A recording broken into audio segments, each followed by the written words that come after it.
Hi all, I'm Stephanie Powell. I'm one of the Health and Safety Consultants at Thomas Carr Management Services. And following on from our last home worker advice video, we wanted to update you with some of the ergonomic working advice that you should be following if you're continuing to work from home. So although many of us will be returning to the workplace, whether fully or for part-time, it's important to consider those of us whose home will still be our working environment, whether part-time or full-time. Some of the elements from the previous video will be repeated because the advice will be the same. However, because we're no longer in a temporary working situation when it comes to our home environment, there are considerations that we should be following in order to comply with the relevant legislation and to make sure that we are being protected and that our health isn't being affected whilst working at home. So even though our working environments will look very different at this moment in time, what can't be different is the standards of ergonomic working. So there's a couple of little extra tips that we would recommend that you follow as part of this video.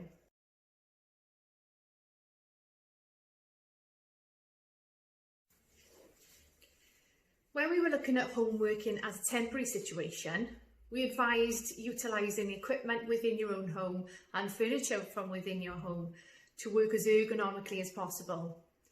Now that the situation of home working could actually start impacting on your health and your body if you aren't working ergonomically, it's important to remember that you need appropriate adjustable equipment for your working environment. So working off the sofa, no good. Using a dining room chair that doesn't adjust, no good.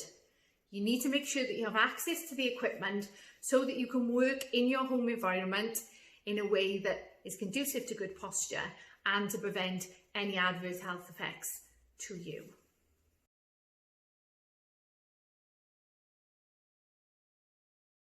First things first, let's take a look at where you're sat on.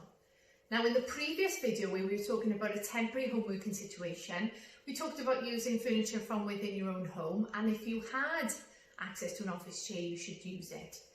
Now that we're in more of a longer term period of working from home, it is important that you have access to an adjustable chair to ensure that you're working ergonomically. And your employer should be making that available to you so that you can achieve those elements. So, what do we mean when we talk about an adjustable chair? Well, ideally, your chair should have a wheelable base. The purposes of a wheelable base means that whenever you move, the chair moves with you, and that you stay in contact with the chair in terms of the support that it's going to provide. If I was just sat on a typical dining room chair with no wheels, I would have to use my body and my bodily force to force and move the chair in and out. And when I get tired, when I get lazy, in terms of moving in and out, I'm probably tempted not to do that. So I end up going away from good posture and away from the support of adequate lumbar support. So it is important that we have a wheelable base. Then, it's important that we have feet flat on the floor or on a solid surface. And then we're looking for 90-degree angle at the knees. So you may need to adjust your chair slightly up or down to get that appropriate angle, and then roughly 90 degrees at the hips. So what that means is the legs have got good support from the solid base that your feet are on. Then, it's important to make sure that the arms of your chair don't conflict with the surface that you're using. So you want to be able to pull yourself into the workstation as close as possible within comfort parameters, but also making sure that you've got access to the keyboard and also adequate support for the wrists and the forearms when you're using your workstation. If the arms conflict with the surface, again, when we get lazy, when we start to slump, we could go away from the lumbar support that's there.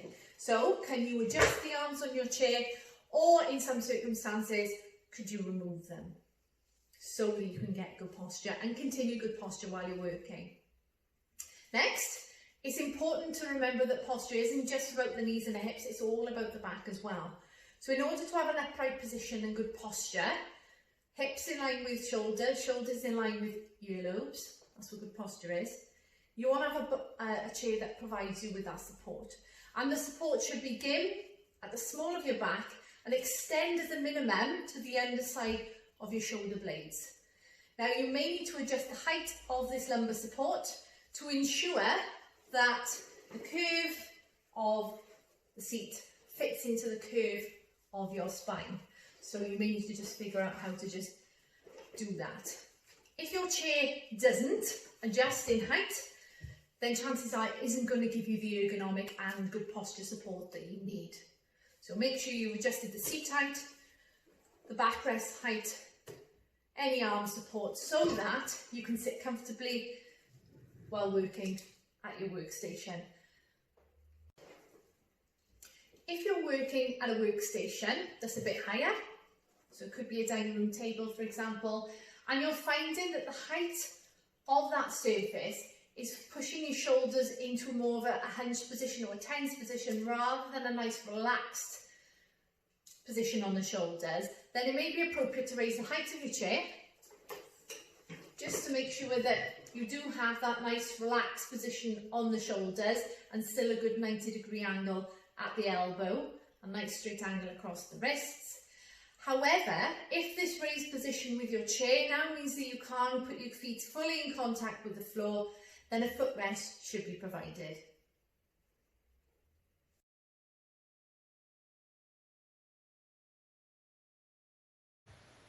Good posture is also encouraged by the way in which we set up our equipment on the work surface that we're using. So good posture would mean an upright position with the head level.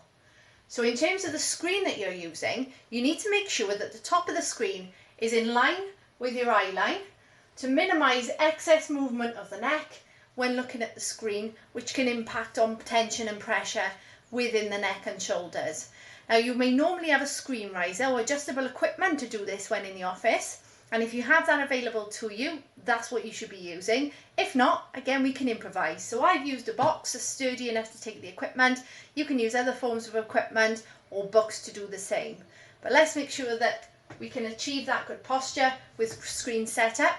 Laptop users, however, there's a couple of extra considerations that we need to think about. If you're using a laptop, this can allow you flexibility in terms of where you can work within your home. However, when it's placed on top of a normal surface, it might not allow you to work in accordance with good posture. So when we looked at the screen position with a normal monitor previously, we talked about having it at the right height, the top of the screen in line with eye line, to ensure that our head can stay level. The problem with having a laptop on a surface is that we'll be constantly craning the neck downwards, creating pressure in the neck and into the shoulders. So what can we do about it? We can raise the height of the laptop in a similar way that we would do with a screen. You may have a riser available to you. That might raise the height of the laptop to the right height for you.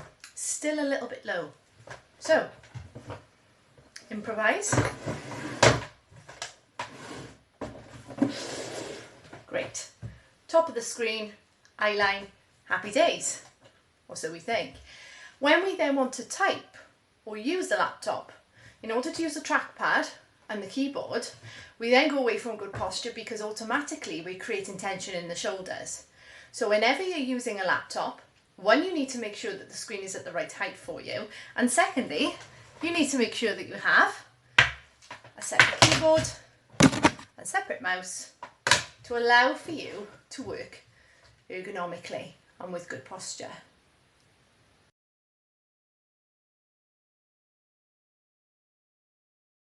So just remember to have roughly a 90-degree angle at the arms, nice flat angle across the wrist when using the keyboard and the mouse, and having a little bit of a space in front of the keyboard and mouse just provides a little bit of support for the forearms when it comes to typing or using your mouse.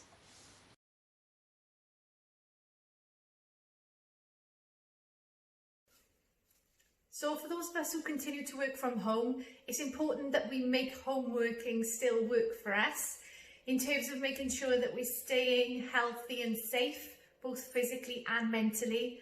So still doing the things that you need to do to stay sane, making sure you have regular breaks away from your workstation, and perhaps just working in short, sharp bursts for good productivity throughout the day.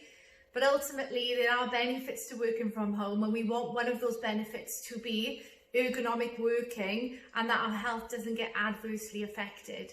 So it is important that DSE home working is assessed by your employer in the way that it would in its normal workplace.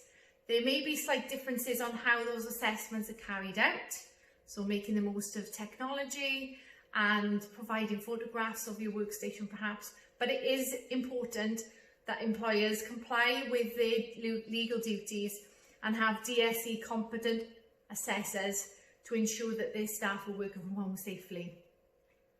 Thomas Callan Management Services provide training, both virtually and e-learning for DSE assessors, and we also have the provision to carry out virtual DSE assessments. Should you require any further information, please do not hesitate to contact us. In the meantime, continue to stay safe, stay well, and hope to speak to you soon.